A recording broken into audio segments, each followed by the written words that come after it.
नाज़रीन, ये नाले के पास मौजूद हूँ जहाँ पर नहाते हुए तकरीबन 67 भैंसें करंट लगने से हलाक हो चुकी हैं। ए वापटा वाले अनवासी कई दफ़ा कंप्लेन किया भी आके तार देखो, आके तार देखो। वापटा वाले गाल नहीं सुनते। भैंसें मरी हैं, वो भी डेफिनेटली उसकी हवाई फायरिंग हुई है, उसकी वजह से ब्रेक डाउन हुई है और उसकी वजह से ये नुकसान हुआ है भैंसों का। उसमें वापडा को आप कैसे ब्लेम कर सकते हैं?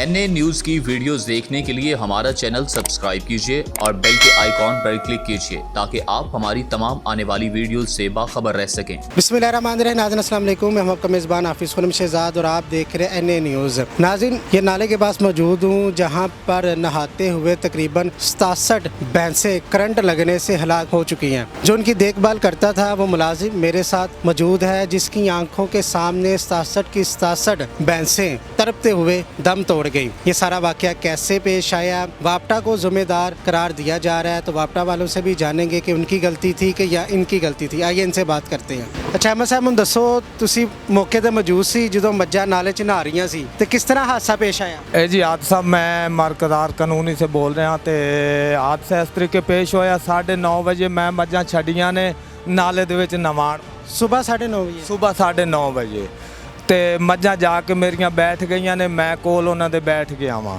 ਬਿਜਲੀ ਦੀ ਤਾਰ ਸਿਪਾਰਿੰਗ ਹੋਈ ਹੈ। ਉਸ ਤੋਂ ਕਈ ਦਫਾ ਪਹਿਲਾਂ ਅਸੀਂ ਵਾਪਟਾ ਨੂੰ ਕੰਪਲੇਨ ਕੀਤੀ ਹੈ ਕਿ ਤਾਰ गिर रही है थले, इसको आके तो सही कर लें, इसको आके सही कर लें। वो नहीं आए। ਉਸ ਤੇ ਉਹਨਾਂ ਦੇ ਨਾ ਆਉਣ ਦੇ ਬਾਵਜੂਦ ਮਾਲ ਮੇਰਾ 67 ਮੱਝ ਮੇਰੀ ਪਾਣੀ ਦੇ ਵਿੱਚ ਬੈਠੀ ਸੀ, ਉੱਤੋਂ ਤਾਰ ਡਿੱਗੀ ਪਾਣੀ ਦੇ ਵਿੱਚ 11,000 ਵੋਲਟ ਕਰੰਟ ਦੀ। ਮਾਲ ਮੇਰਾ ਤੜਫ ਕੇ ਮਰ ਗਿਆ। ਵਾਪਟਾ ਨੂੰ ਕਾਲ ਐਮਰਜੈਂਸੀ ਕੀਤੀ, ਉਹ ਨਾ ਆਏ। ਫਿਰ ਐਮਰਜੈਂਸੀ ਕਾਲ ਕੀਤੀ, ਉਹ ਨਹੀਂ ਆਏ। ਸਾਡੇ ਐਮਰਜੈंसी ਕਾਲ करने के बावजूद वो 3.5 घंटिया से बाद पहुँचे हैं तो हमारा नुकसान तकरीबन 2 ਤੋਂ 2.25 करोड़ का नुकसान होया। उन्होंने मझां के साथ ही असी मालकां नूं भी खवांदे सी, आप भी खांदे सी। काफ़ी लोगों के 67 मੱਝਾਂ ਸੀ टोटल? 67 ਡੰਗਰ ਸੀ ਤੇ ਮਾਲਕ ਵੀ ਸਾਡੇ ਉੱਥੋਂ ਹੀ ਖਾਂਦੇ ਸੀ, ਅਸੀਂ ਵੀ ਉਹਨਾਂ ਨੂੰ ਖਵਾਉਂਦੇ ਸੀ ਮਾਲਕਾਂ ਨੂੰ ਉਹਨਾਂ ਡੰਗਰਾਂ ਦੇ ਵਿੱਚੋਂ ਹੀ ਕੱਢ ਕੇ। ਯਾਨੀ ਕਿ ਕਾਫੀ ਘਰਾਂ ਦੇ ਰੁਜ਼ਗਾਰ ਸੀ ਜਿਹੜੇ ਉਹਨਾਂ ਮੱਝਾਂ ਦੇ ਸਿਰ ਤੇ ਚੱਲਦੇ। ਕੋਈ ਐਸੀਆਂ ਮੱਝਾਂ ਤੁਸੀਂ ਮੌਕੇ ਤੇ ਮੌਜੂਦ ਸੋ ਜਦੋਂ ਤਾਰ ਪਾਣੀ ਦੇ ਵਿੱਚ ਡਿੱਗੀ, ਤੁਸੀਂ ਦੇਖ ਰਹੇ ਪਏ ਸੋ ਸਾਰਾ ਮੰਜ਼ਰ ਜਦੋਂ ਮੱਝਾਂ ਤਰਫਦੀਆਂ ਪਈਆਂ ਸੀ? ਮੈਂ ਟੋਟਲ ਮੰਜ਼ਰ ਵੇਖ ਰਿਹਾ ਸੀ। ਮੈਂ ਮੁਲਾਜ਼ਮ ਹਾਂ, ਮੈਂ ਡੰਗਰਾਂ ਦੇ ਕੋਲ ਸੀ, ਮੈਂ ਉਹਨਾਂ ਦੀ ਵੇਖਭਾਲ ਕਰਦਾ ਸੀ, ਮੈਂ ਉਹਨਾਂ ਨੂੰ ਚਾਰਾ ਪਾਉਂਦਾ ਸੀ। ਕੋਈ ਐਸੀ ਡੰਗਰ ਵੀ ਸਾਡਾ ਭੈਂਸ ਸੀ ਜਿਹੜੀ ਅਸੀਂ 6 ਲੱਖ ਦੀਆਂ ਵੀ ਖਰੀਦੀਆਂ ਹੋਈਆਂ ਸੀ। 11 ਲੱਖ ਦੀ ਵੀ ਜੋੜੀ ਖਰੀਦੀ ਹੋਈ ਸੀ। ਚੰਗੀ ਤੋਂ ਚੰਗੀ ਅਸੀਂ ਮੱਝ ਪਾਈ ਹੋਈ ਸੀ। ਸਾਡਾ ਇਸ ਵਕਤ ਕੋਈ ਕਾਰੋਬਾਰ ਨਹੀਂ ਜਿਹੜਾ ਅਸੀਂ ਆਪਣਾ ਕਾਰੋਬਾਰ ਕਰਕੇ ਤੇ ਆਪਣੇ ਬੱਚਿਆਂ ਨੂੰ ਖਾਣਾ ਖਵਾ ਲਈਏ। ਅੱਛਾ, ਮੈਂ ਸੁਣਿਆ ਜਦੋਂ ਮੱਝਾਂ ਨੂੰ ਕਰੰਟ ਲੱਗਾ, ਮੱਝਾਂ ਤਰਫਦੀਆਂ ਪਈਆਂ ਸੀ, ਤੁਸੀਂ ਵੀ ਪਾਣੀ 'ਚ ਛਾਲ ਮਾਰਨ ਲੱਗੇ? ਮੈਂ ਆਪਣੇ ਡੰਗਰਾਂ ਦੀ ਜਾਨ ਬਚਾਉਣ ਵਾਸਤੇ ਵਿੱਚ ਛਾਲ ਮਾਰਨ ਲੱਗਾ ਸੀ। ਜਿਸ ਵਕਤ ਮੈਂ ਕੋਈ 11,000 kV ਦੀ ਤਾਰ ਵੇਖੀ, ਮੈਂ ਪਿੱਛੇ ਆ ਗਿਆ। ਮੈਂ ਕਿਹਾ ਜਾਨਵਰ ਮਾਰ ਰਹੇ ਆ, ਹਮਾਰੀ ਜਾਨ ਨਾ ਜਾਂਦੀ ਰਹੇ। ਤੇ ਉਸ ਤੋਂ ਬਾਅਦ ਭਾਈ ਬਰਾਏ ਮਿਹਰਬਾਨੀ ਸਾਡੀ ਇਹ ਰਿਕੁਐਸਟ ਹੈ ਕਿ ਸਾਡੇ ਕੋਈ ਹੋਰ ਐਸਾ ਕਾਰੋਬਾਰ ਨਹੀਂ ਹੈ ਜਿੰਨਾ ਸਾਡਾ ਨੁਕਸਾਨ ਹੋਇਆ। 2 ਤੋਂ 2.5 ਕਰੋੜ ਦਾ ਸਾਡਾ ਨੁਕਸਾਨ ਹੋਇਆ। ਹਕੂਮਤ ਮਿਹਰਬਾਨੀ ਕਰੇ ਤੇ ਜਲਦੀ ਸੇ ਜਲਦੀ ਸਾਡਾ ਵਾਪਸ ਦੇ ਦੇ। ਹਕੂਮਤ ਕਿਸ ਤਰ੍ਹਾਂ ਵਾਪਸ ਦੇ ਦੇਵੇ? ਨਾਲੇ 'ਚ ਹਕੂਮਤ ਨੇ ਤੇ ਨਹੀਂ ਸੀ ਕਿਹਾ ਕਿ ਨਾਲੇ 'ਚ ਮੱਝਾਂ ਛੱਡੋ ਤੁਸੀਂ? ਸਰਕਾਰ ਨਾਲੇ ਦੇ ਵਿੱਚ ਅੱਗੇ ਵੀ ਸਾਡੀਆਂ ਮੱਝਾਂ ਅੱਗੇ ਵੀ ਨਾਲੇ ਦੇ ਵਿੱਚ ਹੀ ਬੈਠਦੀਆਂ ਨੇ। ਇਹ ਵਾਪਟਾ ਵਾਲਿਆਂ ਨੂੰ ਅਸੀਂ ਕਈ ਦਫਾ ਕੰਪਲੇਨ ਕੀਤਾ ਵੀ ਆ ਕੇ ਤਾਰ ਦੇਖੋ, ਆ ਕੇ ਤਾਰ ਦੇਖੋ। ਵਾਪਟਾ ਵਾਲੇ ਗੱਲ ਨਹੀਂ ਸੁਣਦੇ। इधर देख लें सारियां तारा लटक रही हैं, मरकज़ार कानूनी से सब तार ही लटक रही हैं। किहड़ी तार है? और जिहड़ी तार डिग्गी है सर, उस तार नूं उत्थे ही कंप्लेन करके चले गए ने, उन्हें नवीं तार नहीं पाई। कुछ दिनों नूं फिर डिग पैण। अच्छा, रोज़ाना किन्ने लीटर दुੱਧ ਤੁਸੀਂ? रोज़ाना तकरीबन 2 ਤੋਂ 2.25 ਲੀਟਰ 200 ਲੀਟਰ ਦੁੱਧ ਜਾਂਦਾ ਸੀ, ਜਿਹੜਾ ਇਸ ਵਕਤ ਸਾਡੇ ਬੱਚਿਆਂ ਜੋਗਾ ਦੁੱਧ ਵੀ ਨਹੀਂ ਹੈ। ਇਹਦੀ ਅਗਰ ਅਮਾਊਂਟ ਅਸੀਂ ਕੁੱਲ ਕਲੈਕਟ ਕਰੀਏ ਤੇ ਕਿੰਨਾ ਤਕਰੀਬਨ ਸਵੇਰ ਸ਼ਾਮ ਮਿਲਾ ਕੇ ਤਕਰੀਬਨ 40,000 ਰੁਪਇਆ ਦਾ ਦੁੱਧ ਸੇਲ ਹੁੰਦਾ ਸੀ ਰੋਜ਼ਾਨਾ? 35 ਤੋਂ 40,000 ਇੰਨੀ ਇੱਕ ਸਾਡੀ ਸੇਲ ਹੁੰਦੀ ਸੀ ਰੋਜ਼ ਦੀ। ਉਹਨਾਂ ਨੂੰ ਸਾਡੀਆਂ ਸ਼ੌਂਕ ਦੀਆਂ ਸੀ, ਉਹਨਾਂ ਦੀ ਖੁਰਾਕ ਅਸੀਂ ਪਾ ਕੇ ਸ਼ਾਮ ਨੂੰ ਜਿਸ ਵਕਤ ਹਿਸਾਬ ਕਰਦੇ ਸੀ 35-40,000 ਰੁਪਈਆ ਦੁੱਧ ਦੀ ਸੇਲ ਹੁੰਦੀ ਸੀ ਤੇ 50 ਤੋਂ 55,000 ਰੁਪਈਆ ਸਾਡਾ ਉਹਨਾਂ ਦੀ ਖੁਰਾਕ, ਉਹਨਾਂ ਦਾ ਚਾਰਾ, ਉਹਨਾਂ ਦੀ ਦੇਖਭਾਲ, ਡਾਕਟਰੀ ਇਲਾਜ ਡੇਲੀ ਦਾ ਹੀ ਉਹ ਸਾਡਾ 50 ਤੋਂ 55,000। ਮਾਲਕ ਤੇ ਮੁਤਾਸਰ ਹੋਏ ਨੇ। ਕਿੰਨੇ ਮੁਲਾਜ਼ਮੀਨ ਸੀ ਜਿਨ੍ਹਾਂ ਦਾ ਰੋਜ਼ਗਾਰ ਖਤਮ ਹੋ ਗਿਆ?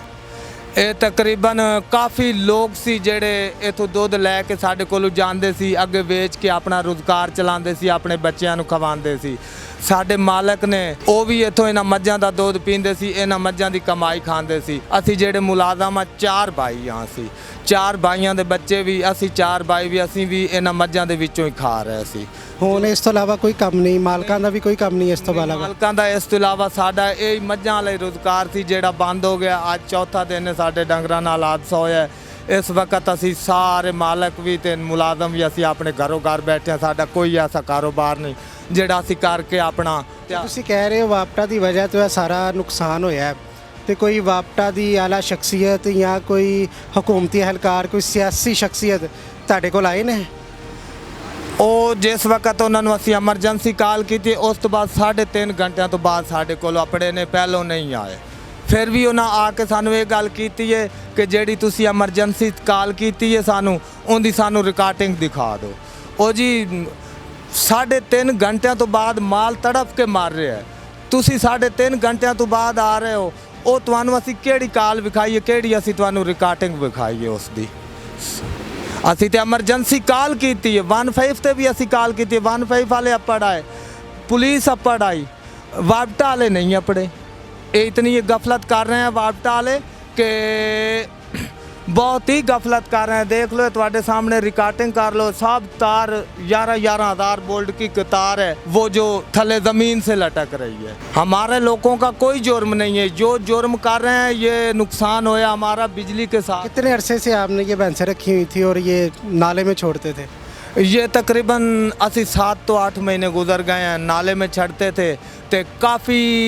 अच्छा ਮੈਨੂੰ ਇੱਥੇ ਹੋਰ ਵੀ ਇੱਥੇ ਉਹ ਨਜ਼ਰ ਆ ਰਹੇ ਨੇ, ਮੱਝਾਂ ਦੇ ਬਾੜੇ ਹੋਰ ਵੀ ਨਜ਼ਰ ਆ ਰਹੇ ਨੇ, ਲੇਕਿਨ ਉਹ ਵੀ ਛੱਡਦੇ ਸਨ ਕਿ ਤੁਸੀਂ ਬਸ ਛੱਡਦੇ ਸੋ? ਨਹੀਂ, ਸਿਰਫ ਸਾਡਾ ਮਾਲ ਹੁੰਦਾ ਸੀ ਇੱਧਰ, ਅਸੀਂ ਇੱਥੇ ਛੱਡਦੇ ਰਹੇ ਹਾਂ ਤੇ ਤਾਰਾਂ ਇੱਥੇ ਲਟਕਦੀਆਂ ਸੀ। ਕਾਫੀ ਦਫਾ ਇਹਨਾਂ ਨੂੰ ਕੰਪਲੇਨ ਕੀਤਾ ਬਈ आके ते तारा सही करें, आके तारा सही करें। वो जिस घर का काम करते हैं उस घर के वो पैसे ले लेते हैं। तनख्वाह 60-60 हज़ार लाख रुपया तनख्वाह हुकूमत कोलों भी लेंदे ने जी। अगर साडा काम करन कोई आके बिजली दे तार गांडा लाण साडे कोलों वखरे पैसे ले लेंदे और मौजूदगी है साडे कोलों। जी नाज़रीन, आपने इनकी बात सुनी, गुफ्तगू सुनी। वापटा के ऊपर ये इल्ज़ाम लगा रही हैं। अभी चलती है हम एक्सियन के पास, उनसे भी मौक़िफ़ जानते हैं कि ये वापटा का भी कितना कसूर था, क्या इन्होंने शिकायत की थी, उसके ऊपर अमल दरामद क्यों नहीं किया गया। जी नाज़रीन, एक्सियन इकबाल टाउन डिवीज़न सना मोहम्मद गुज्जर साहब हमारे साथ मौजूद हैं। सर मुझे ये बताइएगा, बिजली की 11 kV की तार नाले में गिरने से 67 जो भैंसें हलाक हुई हैं, क्या उनका ज़िम्मेदार वापटा था? बिस्मिल्लाहिर्रहमानिर्रहीम। पहली बात तो ये है कि वो 67 नहीं थी भैंसें। भैंसों की तादाद जो एक्चुअल थी ना वो थी 24। कल LWMC ने वो ड्रेन साफ़ की है, वहाँ से भैंसें निकाली हैं और उनको डिस्पोज़ ऑफ किया है। तो वो जो भैंसें निकली हैं वहाँ से वो 22 भैंसें थीं जो बड़ी थीं और 2 उनके वो जो बच्चे थे वो थे।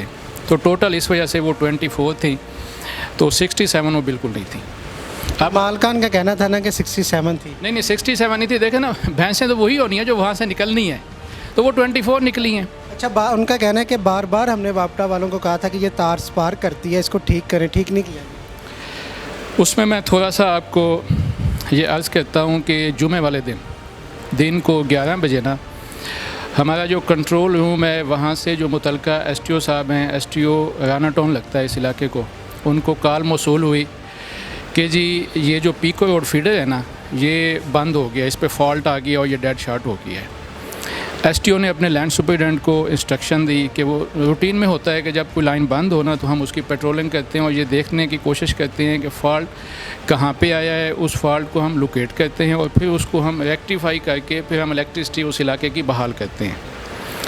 हुआ ये है कि जब STO ने लैंड सुपरिटेंडेंट को ये इंस्ट्रक्शन दी कि फीडर की पेट्रोलिंग की जाए और इसको रेस्टोर किया जाए, तो लैंड सुपरिटेंडेंट ने जब पेट्रोलिंग स्टार्ट की जुमे वाले दिन 11 बजे, तो वो गेट स्टेशन की जब बैक साइड पे गया तो वहाँ उसने देखा कि जो पीछे जो ड्रेन है ना, नाला है, उसके अंदर 11 kV का एक फेज़ टूट के पड़ा है और वहीं पे उसने देखा कि कुछ भैंसें उसी नाले के अंदर मुर्दा हालत में हैं। वहाँ पे उस इलाके के जो रेजिडेंट हैं 2-3, उन्होंने इस बात को विटनेस किया कि यहाँ पे थोड़ी देर पहले किसी बंदे ने हवाई फायरिंग की है। उस हवाई फायरिंग की वजह से हुआ क्या है कि वो जो कंडक्टर था वो वीक हुआ। जब वो वीक हुआ तो वो ब्रेक हो गया। अब बात आ जाए कि जी वो कंडक्टर ऑफ साइज़ था या वो कंडक्टर मेल्ट हुआ है, तो उस सिलसिले में मैं अर्ज़ करूं कि कंडक्टर ना तो ऑफ साइज़ था और ना वो मेल्ट हुआ है। ऑफ साइज़ कैसे नहीं था? आस्प्रे कंडक्टर है वहाँ पे, अभी भी आप वहाँ पे जाके देख सकते हैं, जो सबसे हैवी कंडक्टर है वो वहाँ पे डला हुआ है। उस कंडक्टर में जो करंट बर्दाश्त करने की जो सलाहियत है वो 700 से ऊपर है, 700 एम्पेयर से ऊपर वो करंट बर्दाश्त कर सकता है। तो उस दिन जो उस फीडर पे लोड चल रहा था वो था 325 एम्पेयर। पीक सीज़न में गर्मियों में उस फीडर 11 केवी के उस फीडर पे जो मैक्सिमम लोड चलता है वो 325 एम्पेयर चलता है। तो हाउ इट इज़ पॉसिबल कि उससे डबल साइज़ का, उससे डबल कैपेसिटी का वहाँ पे कंडक्टर डला हुआ है? तो ये कैसी पॉसिबल है कि वो कंडक्टर जो है ना वो ऑफ लोड हो और कंडक्टर जो है ना वो इस लोड की वजह से, एक्सेसिव लोड की वजह से वो टूट जाए? ये पॉसिबल नहीं है। सेकंड ये है कि वो कंडक्टर मेल्ट भी नहीं हो सकता। वो मेल्ट इस वजह से नहीं हो सकता क्योंकि उस कंडक्टर को वो जो कंडक्टर टेम्परेचर अफोर्ड कर सकता है, एक्सटर्नल टेम्परेचर जो ये माहौल का है वो 75 डिग्री सेंटीग्रेड तक वो टेम्परेचर ईज़िली अफोर्ड कर सकता है। तो उस दिन लाहौर का टेम्परेचर कितना था? 42 डिग्री सेंटीग्रेड था। तो जब 42 डिग्री सेंटीग्रेड टेम्परेचर था, 75 उसकी कैपेसिटी है, तो हम इस बात से कैसे एग्रीड हूँ कि वो जो है ना मेल्ट हो के कंडक्टर टूटा है? तो इसमें ऐसी कोई बात नहीं है। वो उस बंदे की फायरिंग की वजह से हुई है। उस बंदे की फायरिंग की वजह से कंडक्टर दरमियान में से ब्रेक हुआ है और ब्रेक होके नीचे गिरा है और ये ब्रेक डाउन हुई है। क्या वो बंदे को ट्रेस आउट कर रहे हैं या उस बंदे का पता चला है? हमने जो मुतलका पुलिस स्टेशन है सब्ज़ाजार, उसमें उसी दिन ही, उसी वक्त बल्कि एप्लीकेशन दी है नामालूम अफराद के ख़िलाफ़, क्योंकि जिनने हवाई फायरिंग की थी वो तो उस वक्त नहीं मिले, वो तो उस वक्त भाग गए वहाँ से। हमने उसमें एलिगेशन जो क्लेम किया है वो ये है कि उस बंदे की हवाई फायरिंग की वजह से 2 किस्म के नुकसान हुए हैं। एक लेस्को का नुकसान हुआ है, लेस्को की तनसीबात का नुकसान हुआ है। दूसरा ऐन जुमा नमाज के टाइम 5000 हमारे कनेक्शन ऑफ मोड पे चले गए, जिसकी वजह से रेवेन्यू लॉस लैदा हुआ है। एक ये लेस्को का लॉस उस बंदे के इस फायरिंग की वजह से हुआ है। दूसरा नंबर पे ये हुआ है कि वो जो भैंसें मरी हैं वो भी डेफिनेटली उसकी हवाई फायरिंग हुई है, उसकी वजह से ब्रेक डाउन हुई है और उसकी वजह से ये नुकसान हुआ है भैंसों का। उसमें वापडा को आप कैसे ब्लेम कर सकते हैं कि वापडा की किसी कोताही की वजह से या वापडा की ना अहली की वजह से ये हुआ है? ऐसा नहीं है। हमने रिसेंटली शट डाउन अवेल की थी जब मौसम ठंडा था, हमने इस फीडर पे 100% मेंटेनेंस का काम मुकम्मल किया है। तो मैं नहीं समझता कि ये इस वजह से हुआ है कि उसमें कोई वापडा की कोई नाअहली है। जी नाज़रीन, आपने एक्सियन साहब का मौक़िफ़ सुना, जिनकी भैंसें हलाक हुई हैं उनका भी आपने मौक़िफ़ सुना। यहाँ पर नाज़रीन ख़ास बात ये है कि नाले के अंदर तो इजाज़त ही नहीं है भैंसों को छोड़ने के लिए। ये हुकूमत वक्त को भी चाहिए, ये हुकूमत वक्त की भी नाअहली है कि वहाँ पर अरसा दराज से क्यों भैंसें छोड़ी जा रही थी। अगर वो गंदे नाले में भैंसें उतारी जा रही हैं, उसके बाद उनका जब दूध मार्केट में आता है तो वो तो जहरीला दूध है, उससे तो कई बच्चे, बूढ़े बड़े जवान सभी शहरी बीमार हो रहे हैं। ये तो लम्हा फ़िक्री है ना, ये जहाँ पर आप उस शहरी के ख़िलाफ़ कार्रवाई होनी चाहिए जिसकी वजह से वो हवाई फायरिंग की वजह से तारें टूटी हैं। उसके बाद इनके ख़िलाफ़ भी कार्रवाई होनी चाहिए जिन्होंने ये भैंसें रखी हुई थी उसके अंदर छोड़ते थे। अब ये वापटा के ऊपर ये सारा मलबा डालें, ऐसा नहीं है। आपने दोनों मौक़िफ़ सुने, कमेंट सेक्शन में हमें ज़रूर बताइएगा कि इसका रिज़ल्ट क्या निकलेगा। इसी के साथ अपने मेज़बान हाफिज़ खुर्रम शहज़ाद को दीजिएगा इजाज़त। अल्लाह ने के बाद।